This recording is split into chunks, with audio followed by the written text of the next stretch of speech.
நேத்து என் பையன் என்ன கேட்ட கேள்வி இன்னமும் என் மண்டியில ஓடிட்டே இருக்குங்க. நேத்து நானும் என் பையனும் ஒரு ஃபங்க்ஷனுக்கு போனோம். அங்க பிரியாணி நல்லா இருந்தது.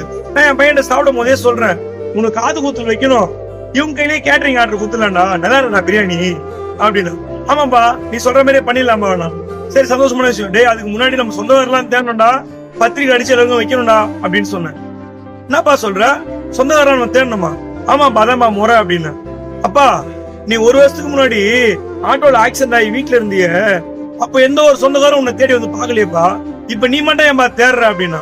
டேய் அவங்க வந்து பாக்குறாங்க பாரு, நம்ம வீட்டுல ஒரு நல்ல காரியம் கெட்ட காரியம்னா பத்திரிக்கை அடிச்சு சொந்தக்கார கூப்பிடுத்தா முறை அப்படின்னு. அப்பா நல்லதுக்கு மட்டும்தான் சொந்தக்காரர் வருவானா, அப்படியேப்பட்ட சொந்தக்காரர்கிட்ட ஏமா நீ தேடுற அப்படின்னு கேட்டான். எனக்கு சத்தியமா செட்பால் வச்சா மாதிரி ஆயிடுச்சு தலைவா அவன் கேட்ட கேள்வி. இந்த மாதிரி கேர் ஆயிட்டேன் நானு. என்னடா அப்படி பேசுறானா? ஆமாப்பா எனக்கு நீ காது குத்தி பாக்கணும்ன்றது தப்பு கிடையாதுப்பா.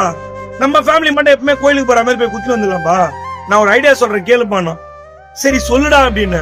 அந்த சாப்பாட்டை எனக்கு காது குத்தி முடிச்சுட்டு அனாத ஆசிரமத்துல என்ன மாதிரி அப்பா அம்மா இல்லாத குழந்தைங்களுக்கு ஒருவேளை சாப்பாடு கொடுத்தா நல்லா இருக்கலப்பா அப்படின்னு கேட்டான்.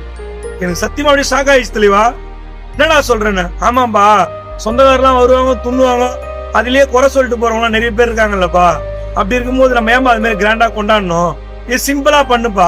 அந்த மாதிரி ஆசிரமத்துல இருக்கிறவங்க எல்லாம் இந்த மாதிரி யாருன்னா கொடுத்தாதாம்பா அன்னைக்கு உங்களுக்கு கறி இருந்து இத பண்ணலாம்பா அப்படின்னா. என்ன ரொம்ப யோசிக்க வச்சிட்டான் தலைவா என் பையன். அவன் சொன்னது கரெக்டா தப்பான்னு நான் இன்னமும் யோசிச்சுட்டு தான் இருக்கேன். தயவு செஞ்சு நீங்க கமெண்ட்ல சொல்லுங்களேன்.